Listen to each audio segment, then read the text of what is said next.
तो आज हम बात करने वाले हैं निफ्टी 50 में आई उस जबरदस्त गिरावट की जिसने कई लोगों को परेशान कर दिया है। देखिए, अगर कोई ट्रेडर इस उतार चढ़ाव वाले बाजार में अपनी अगली चाल के बारे में सोच रहा है तो ये विश्लेषण खास तौर पर उनके लिए ही है। स्क्रीन पर ये जो नंबर दिख रहा है -275.10, ये सिर्फ एक नंबर नहीं है। ये निफ्टी 50 की एक दिन की वो गिरावट है जिसे ज्यादातर इन्वेस्टर्स शायद भूल ही जाना चाहेंगे। सच में ये एक बहुत मुश्किल दिन था।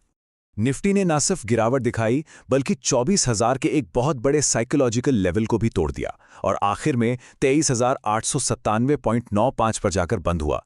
और जानते हैं, जब भी मार्केट इस तरह के किसी मजबूत किले को गिराता है ना, तो इन्वेस्टर्स में एक डर की लहर दौड़ जाती है। तो सवाल यह है कि आखिर हुआ क्या था।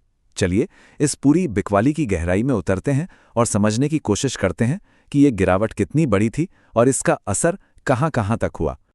अच्छा, अब ये स्लाइड देखिए, ये हमें पूरी कहानी का एक बहुत बड़ा हिस्सा बताती है। आईटी सेक्टर में तो जैसे कोई भूचाल ही आ गया था। सोचिए, निफ्टी आईटी इंडेक्स 5% से ज्यादा गिर गया। अब जाहिर सी बात है, जब इतना बड़ा सेक्टर गिरेगा तो वो पूरे बाजार को अपने साथ नीचे खींच ही लेगा। माहौल कुछ ऐसा था जिसे कहते हैं सेल एवरीथिंग मार्केट, मतलब जो हाथ में है उसे बेचो और निकलो। स्क्रीन पर हर तरफ बस लाल ही लाल नजर आ रहा था। यहां तक कि मीडिया और बैंकिंग जैसे दूसरे बड़े सेक्टर्स भी इस सेलिंग प्रेशर से खुद को बचा नहीं पाए। अब आते हैं इंडिया विक्स पे।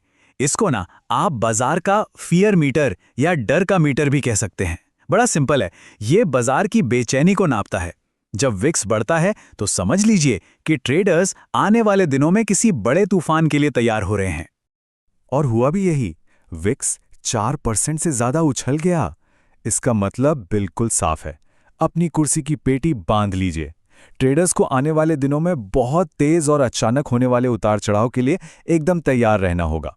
तो ठीक है, अब जरा चार्ट्स पर चलते हैं और ये पता लगाते हैं कि वो कौन से इंपॉर्टेंट लेवल्स हैं जहां पर आकर बाजार शायद रुक सकता है या फिर जहां से वो और भी ज्यादा नीचे फिसल सकता है। दिन के दौरान मार्केट ने 24,200 के लेवल को छूने की पूरी कोशिश की, जो कि एक बड़ा रेजिस्टेंस था, लेकिन वहां पर टिक नहीं पाया और बुरी तरह से नीचे फिसल गया। ये एक टेक्स्ट बुक ब्रेकडाउन था, जहां बाजार अपने दिन के हाई से गिरकर लगभग अपने दिन के लो के पास जाकर बंद होता है। तो अब सबकी नजरें एक ही लेवल पर टिकी हैं और वो है 23,800। अब इसे बाजार के लिए एक लक्ष्मण रेखा समझ सकते हैं। अब मार्केट यहां से संभलता है या और नीचे जाता है, यह बहुत हद तक इसी लेवल पर डिपेंड करेगा। और मान लीजिए, अगर ये 23,800 का लेवल भी टूट गया तो अगला बड़ा सपोर्ट, जिसे डिमांड जोन कहते हैं, वो 23,500 पर है। डिमांड जोन को एक सेफ्टी नेट की तरह समझिए, जहां पर बायर्स एक्टिव हो जाते हैं और बाजार को और गिरने से रोकने की कोशिश करते हैं। तो ये जो कुछ भी हो रहा है, क्या ये सिर्फ हमारे देश की बात है? जी नहीं, बिल्कुल नहीं। चलिए जरा देखते हैं कि दुनिया भर में ऐसा क्या चल रहा है जिसका इतना गहरा असर हमारे बाजारों पर पड़ रहा है। ये तीनों वजह हैं, मतलब जियोपॉलिटिकल टेंशन, कच्चे तेल की कीमतें और एफआईआईज़ की लगातार बिकवाली, ये सब मिलकर एक ऐसा माहौल बना रहे हैं जहां मार्केट में हर छोटी मोटी बढ़त पर लोग बेचने के लिए तैयार बैठे हैं। और जब तक ये ग्लोबल संकेत शांत नहीं होते, बाजार पर प्रेशर बना रह सकता है। तो अब सबसे बड़ा सवाल, ऐसे माहौल में एक ट्रेडर को आखिर करना क्या चाहिए? देखिए, चुपचाप बैठना तो कोई ऑप्शन नहीं है। चलिए एक क्लियर एक्शन प्लान बनाते हैं ताकि इस मुश्किल समय में अपने कैपिटल को बचाया जा सके। देखिए, सबसे पहली और सबसे जरूरी बात, इस वक्त बड़े मुनाफे बनाने से कहीं ज्यादा जरूरी है अपने ट्रेडिंग कैपिटल को बचाना। हमेशा याद रखिए, अगर कैपिटल बचा रहेगा तो कमाने के मौके तो आगे भी बहुत मिलेंगे। ट्रेडिंग की दुनिया में एक बहुत पुरानी और बहुत सच्ची कहावत है, कभी भी गिरते हुए चाकू को पकड़ने की कोशिश मत करो। इसका मतलब सीधा सा है कि जब बाजार तेजी से नीचे जा रहा हो तो उसमें कूदकर खरीदने की जल्दबाजी करना बहुत खतरनाक हो सकता है।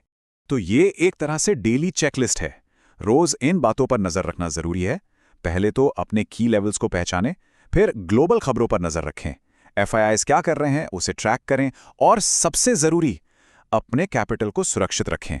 यही सही तरीका है ऐसे मार्केट में ट्रेड करने का। तो क्या इस पूरे विश्लेषण और एक्शन प्लान से बाजार की मौजूदा स्थिति को समझने में कुछ मदद मिली? और अब हम सबको छोड़ जाते हैं इस एक सबसे बड़े सवाल के साथ, क्या सोमवार को 23,800 का ये किला बच पाएगा या हम एक और बड़ी गिरावट की तरफ बढ़ रहे हैं? खैर, बाजार का अगला कदम क्या होगा, ये तो वक्त ही बताएगा।